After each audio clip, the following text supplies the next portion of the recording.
Children, I want to instruct you. I want to show you how I make my favorite chicken breast. Now, this is super easy. I do this countless times a week, a month. I'll buy a whole tray of chickens. But here's the thing. I am really, after cooking so many of them, I'm really into a couple things. First, as always, I like skin-on chicken because I like the flavor of the skin. I like searing it and getting it crispy. But what I also like are the bones. So this is a skin-on, bone-in, or ribcage-in chicken. Why? Well, one of the major reasons is because the bones are in there, there's some sort of infrastructure, there's some sort of skeletal remains that keep the chicken in a great shape. Where I find if I use a boneless breast, especially if it's boneless, skinless, it can all get kind of smushed up and it doesn't really look like anything. But when I use the bone in, I get a much better shape, I feel, and I get the skin, which I think is just delicious. So I'm just gonna go ahead and put this in the bag. Now, keep in mind though, when you're doing something with bone in, especially chicken, the bones can be a little sharp.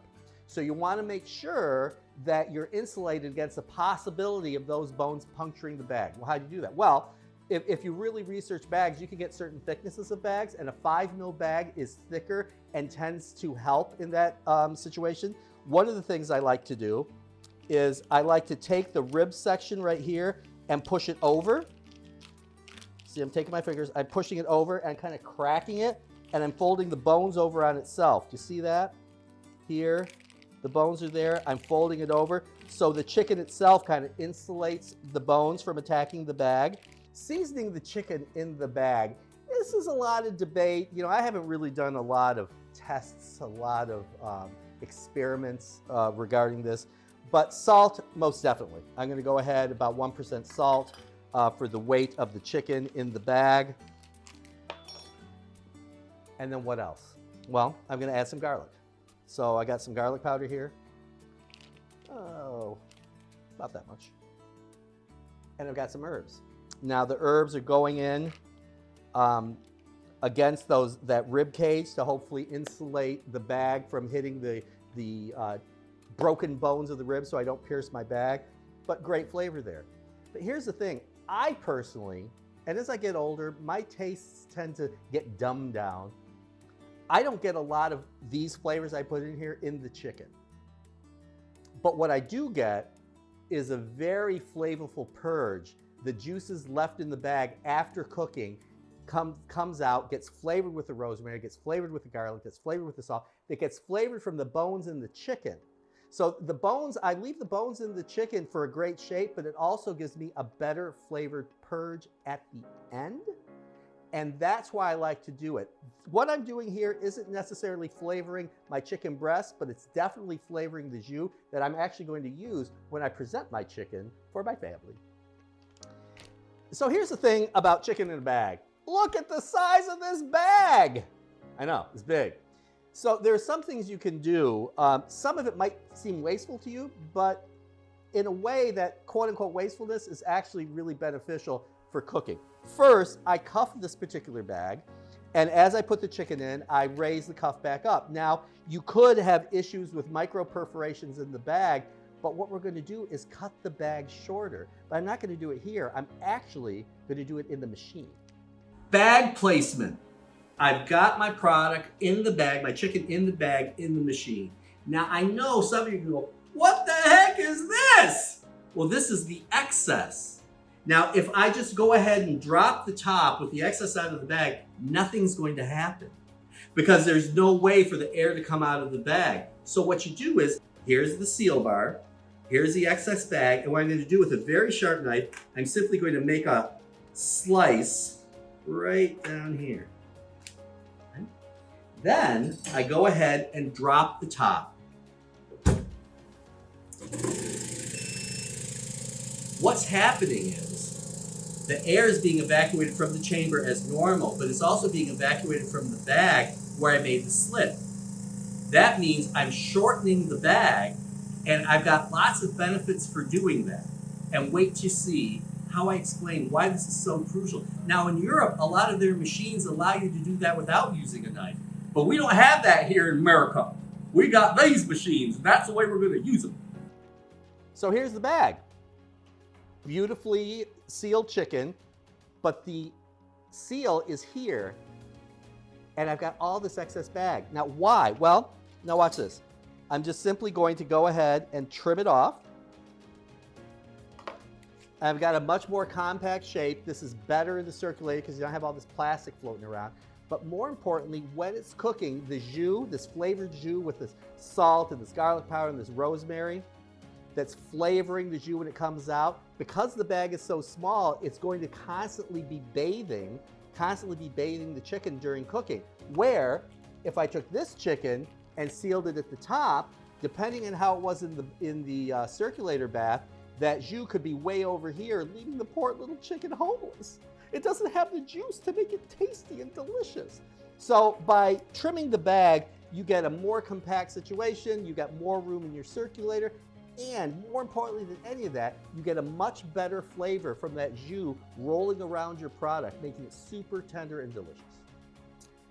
So we want to cook this. Now, if you go online and go to all the internet and all, you got temperatures and times and all this crazy stuff, this is how I like to do my chicken. There are definitely different ways to do it. And I actually had about 16 of them done at a different temperature in a shorter time yesterday. I'm chickened out. And they were all delicious. But what I like to do is 60 degrees Celsius, or approximately 140 degrees Fahrenheit, for, you're sitting down, 6 hours. And to me, that gives me the best texture, the best flavor, and the best quality of the chicken. But there are different ways to do it. This is just the way I do it. This is the way I've always done it. And if you haven't noticed, I'm not changing.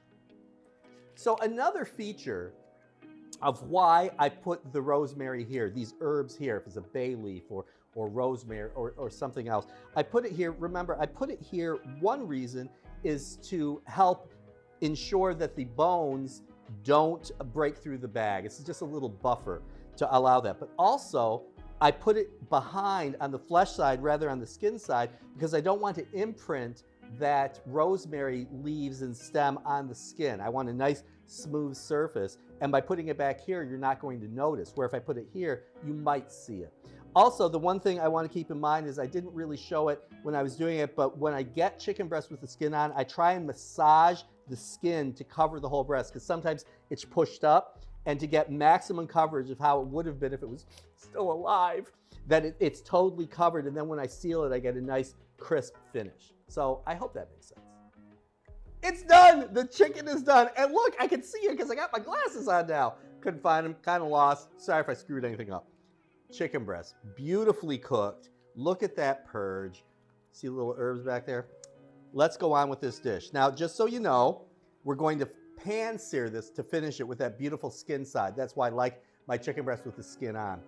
I've got the pan, the cast iron, at about 390 Fahrenheit or so for searing. So let's cut into it first.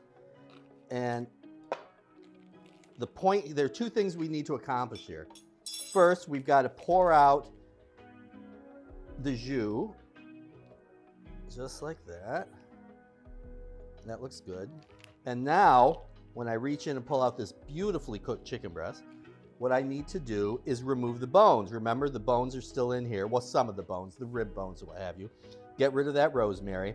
And with my finger, I'm just going to go ahead and pull and get rid of this. Now, I also have a knife here. This is that first bone from the wing bone in there. I'm just going to gently cut that away. Most of it's just kind of turning. You see, I've got that. That's gone. And now the rib cage, I'm getting rid of that. And again, why did I leave this on? I left this on because I think it gives a better shape to our bird and also gives this purge better flavor from the bones, okay? So just checking to see if there's sometimes a little wishbone is in there, but that's gone. Now, turn it over. I'm gonna look at it. How's it look? Is it a little bit freakish? Let's trim it up a little bit. Extra fat, get rid of. That. This maybe. Now, is this more work than doing it boneless? Of course. But I think the little amount of work you do at this point is paid back for in a really delicious chicken breast. So that's ready. Now I'm going to dry it off. And again, if you haven't heard this before, when you want to sear something, when you want to get a crust, it's best if you start with something, a product as dry as possible. Even though it will brown with moisture, water, broth on it, it will brown. It's just going to take longer because that water has to steam away, that broth has to steam away first, and you don't get that crust. So you could, in this case, since we're cooking sous vide, you could overcook it, and we don't want to do that. So it's all nice and dry. In my skillet, I've got some beef fat hanging around. I mean, who doesn't? Some beef tallow. So I'm just going to put a little bit in the skillet. Now, you don't have to do this, or you could be using schmaltz chicken stock, or pardon me, chicken fat, which would be great, which would be my first choice, but I didn't really have any. And I'm just going ahead and pouring that in there. Now, I could just put this in here just as it is. I could just put salt and pepper in there. But you know what? We're in Chicago. We're in the Windy City. We're on Lake Michigan. I developed this 100 years ago, well, 102 years ago. This is Lake Effect. This is my kind of all-purpose seasoning. I'm just going to go ahead and sprinkle that right on the chicken breast, kind of press it in. And this is going to brown pretty quickly because of that. And so what this is going to do, it's going to give great flavor to the chicken, but it's also going to speed up the browning process so the chicken won't live in the pan as long as if I didn't put it on there. So now I'm just going to put it in away from me, drop it down, and gently press it on the pan to get maximum coverage on that pan. And there we go. Now, what I want to do is I want to take my Lake Effect and then do the other side as well, because we're going to flip it. That looks good there. Now, with my jus, since I seasoned with the Lake Effect, I'm going to season my broth with the Lake Effect as well. Just like that. I'm going to go ahead and stir that up. And we're going to go ahead and use this, just a little drizzle, on our final presentation. So that's sounding delightful. Let me see what we got. Oh, look at that. Isn't that, look at that. Isn't that just delicious? So turn that over. And if you're not familiar with browning sous vide meats in a skillet, since we're already up to temperature and we've got a rub that's got some sweetness into it, we get instant caramelization, instant Maillard, and it stays in the pan in a very short period of time to get the same effect that would take longer. So at home it's great, but in a restaurant situation it's even better because you can put up plates, no problem. As that's going, let's go ahead and set up our plate. I've got my cauliflower puree, which I absolutely love. What I've noticed, and in my cooks over the years, when I have them plate something like this, they'll put the potato or the puree on, and then they'll smooth it out. I don't do that because I want to get it as high as possible, because once I put the chicken on it, it's going to smooth out on its own. Chicken's ready. Cauliflower's ready. Now, I could just drop it on there on its own, but I like to cut it just ever so slightly. I'm just going to do 1, 2, 3, maybe 4 slices. And then I'm just going to lift it up and put it right on. Now again, since I left it on high to begin with, now it pushes down in a more natural manner. And that looks delicious on its own. And we're going to take our jus and just, it's a drizzle. It's not so much of a sauce because there's a lot of flavor packed in this, right? Just like that. And maybe a little bit like that. And now something that I have fun doing is I've got that fat in the pan, and I'm just going to drizzle a little bit of that fat over to enrich that jus. That. Then let's just do a little bit of lemon, because I like lemon with chicken like this. And then this is some broccoli microgreens. You know, is this necessary? No, but does it look pretty? Oh, heck yeah. And then a little bit more of my Lake Effect just to dust around the outside of the plate. And I can't think of anything else I can put on here. So there you go, children. This is a beautiful sous vide chicken breast.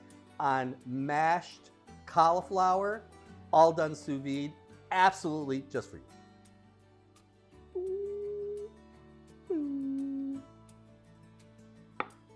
Mike, it's ready. I cannot wait. I've been waiting to try this for hours. Now you got to wait just one more second because I want to showcase is this chicken breast. This isn't a knife. This is a fork. Oh my and I can cut right through it. And this beautiful puree. Oh. And then that guy there, and then a little bit of that. Let's try.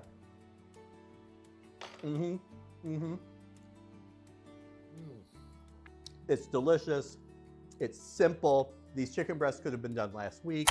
The puree could have been done last week. And all you're doing is dropping bags, heating up, and finishing. And Bob's your uncle. I think this is pretty tasty. You keep talking. I'm going to keep eating. You eat. You eat. Thanks, Isva.